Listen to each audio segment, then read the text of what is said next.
میرے پیارے لوگ کہتے ہیں میلاد آپ مناتے ہیں تو میلاد منانے کا ثبوت کہاں سے ملتا ہے؟ کیا صحابہ نے میلاد منایا ہے؟ کیا صحابہ نے میلاد منایا ہے؟ آؤ نبی کی بارگاہ میں چلتے ہیں، اور جو صحیح حدیث سے ثابت ہے، مسلم میں بھی ہے، نسائی شریف میں بھی ہے، کہ میرے آقا علیہ السلام بار سے حجرے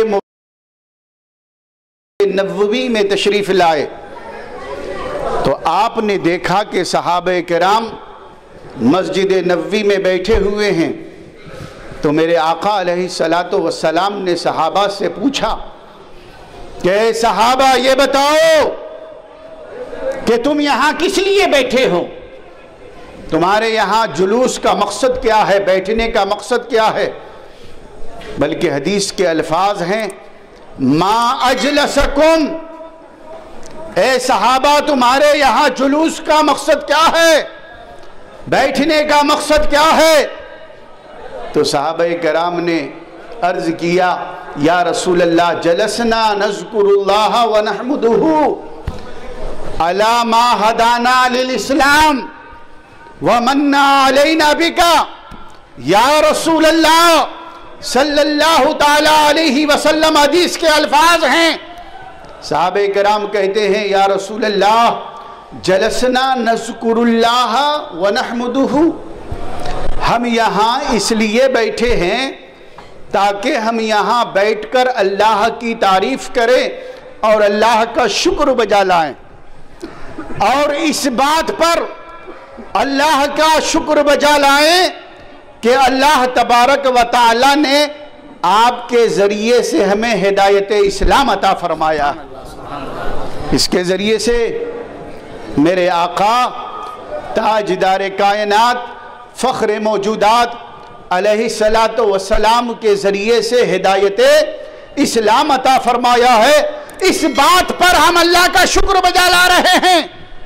صحابہ کہتے ہیں مسجد نبوی میں بیٹھنے کا مقصد یہ ہے کہ ہم یہاں اللہ کی تعریف کر رہے ہیں، اللہ کا شکر بجا لا رہے ہیں، اور یہاں ہم اس لیے بھی بیٹھے ہیں کہ اللہ تبارک و تعالی نے آپ کے ذریعے سے آپ کے وجود اطہر کے صدقے میں ہمیں ہدایت اسلام عطا فرمایا، اور مولا تعالی نے آپ کو ہم میں بھیج کر ہم پر احسان فرمایا۔ اب آپ بتاؤ میلاد ہوا کہ نہیں ہوا؟ صحابہ کرام مسجد نبوی میں ہیں، اللہ کا شکر ادا کر رہے ہیں، اللہ کی تعریف ادا کر رہے ہیں، اور یہ کہہ رہے ہیں کہ اللہ تیرا اس بات پر میں شکر ادا کرتا ہوں، تعریف کرتا ہوں کہ پروردگار تو نے ہمیں محمد مصطفیٰ کو جلوہ گر فرمایا ہے، اور اس لیے بھی تیری تعریف کرتے ہیں کہ ان کے ذریعے سے حضور کے وجود کے صدقے میں ہمیں ہدایت اسلام ملا۔ تو حضور صلی اللہ علیہ وسلم صحابہ سے کہتے ہیں اے صحابہ کیا تم اس بات پر قسم اٹھا سکتے ہو؟ اب سوال یہ پیدا ہوتا ہے کہ حضور علیہ السلام کیا صحابہ کے اس بات پر انہیں یقین نہیں تھا؟ صحابہ کی بات پر یقین نہیں ہوگا تو کن کی بات پر یقین ہوگا؟ تو پھر حضور علیہ السلام نے یہ کیوں فرمایا کہ کیا تم اس بات پر قسم کھا سکتے ہو؟ اللہ اکبر۔ تو صحابہ کرام کہتے ہیں ہاں یا رسول اللہ ہم اس بات پر قسم اٹھاتے ہیں کہ ہم یہاں بیٹھ کر اللہ کی تعریف کر رہے تھے اور اللہ کا شکر بجا لا رہے تھے، اور یہ بھی کہہ رہے تھے کہ اللہ تعالیٰ نے آپ کے ذریعے سے آپ کو ہم میں بھیج کر ہم پر احسان فرمایا، اس بات پر ہم قسم اٹھاتے ہیں۔ تو قربان جاؤ میرے آقا علیہ السلام پر، میرے آقا فرماتے ہیں صحابہ بات ایسی نہیں ہے، ہم اس بات پر تم سے قسم اس لیے لے رہے ہیں کہ تم مسجد نبوی میں بیٹھ کر اللہ کا شکر بجا لا رہے تھے، میری میلاد کی محفل منا رہے تھے، اور میں مسجد نبوی کے باہر اپنے حجرے میں تھا اور میرے حجرے میں جبرائیل امین آ گئے. اللہ اکبر. میرے حجرے میں جبرائیل امین آ گئے.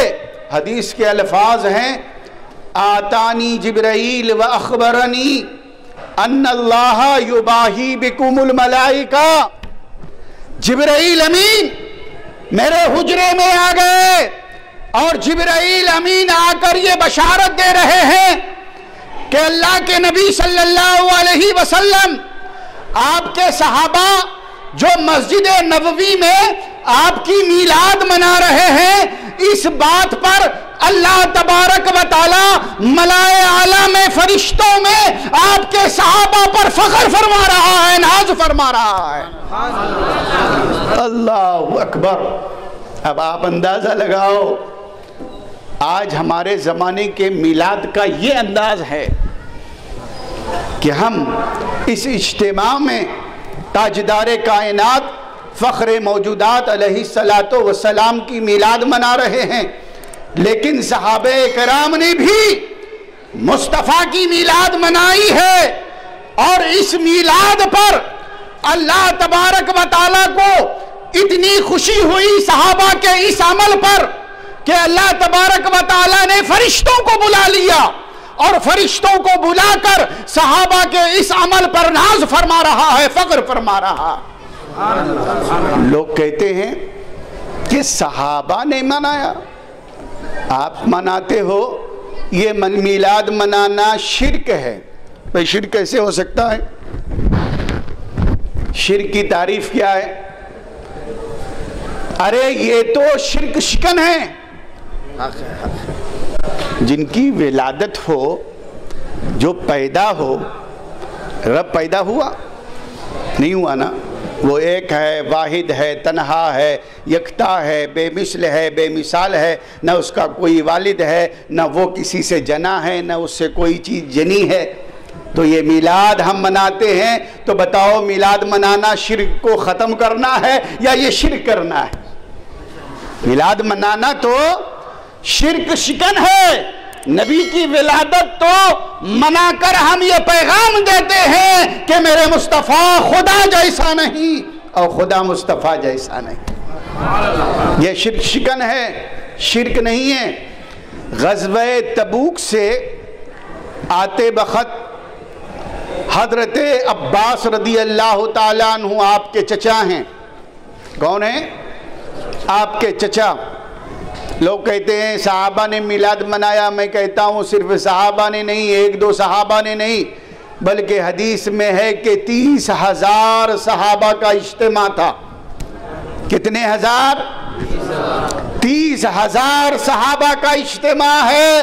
اور 30,000 صحابہ کے اجتماع میں حضرت عباس رضی اللہ تعالیٰ عنہ آپ کے چچا آپ کی میلاد منا رہے ہیں. 30,000 کا اجتماع. غزوہ تبوک سے جب واپس آئے مسجد نبوی میں 30,000 کا اجتماع تھا اور میرے آقا علیہ السلام صحابہ کی محفل میں جلوہ فگن ہیں. پروانوں کا ہجوم ہے. میرے آقا جلوہ افروز ہیں. حضرت عباس رضی اللہ تعالیٰ عنہ آتے اور عرض کرتے ہیں وَأَمَّا وَأَنْتَ لَمَّا وُلِدْتَ أَشْرَقَتِ الْأَرْضِ وَأَزَاعَتْ بِنُورِكَ الْأُفُقِ. یا رسول اللہ صلی اللہ علیہ وسلم، آپ کی ولادت ہوئی تو آپ کی ولادت کے صدقے میں اللہ نے ساری زمین کو روشن فرما دیا. اور آپ کے ولادت کے صدقے میں، وجود کے صدقے میں اللہ تبارک و تعالیٰ نے سارے آسمان، سارے افق کو روشن و منور فرما دیا. یہ 30,000 کا اجتماع ہے صحابہ کرام کا. اور 30,000 کے صحابہ کے اجتماع میں آپ کے چچا حضرت عباس رضی اللہ تعالیٰ عنہ آپ کی میلاد منا رہے ہیں. آپ کہہ سکتے ہیں کہ صرف چند صحابہ نے ہی نہیں میرے آقا کی میلاد منائی، بلکہ 30,000 صحابہ نے بیک وقت میرے آقا کا میلاد منایا ہے.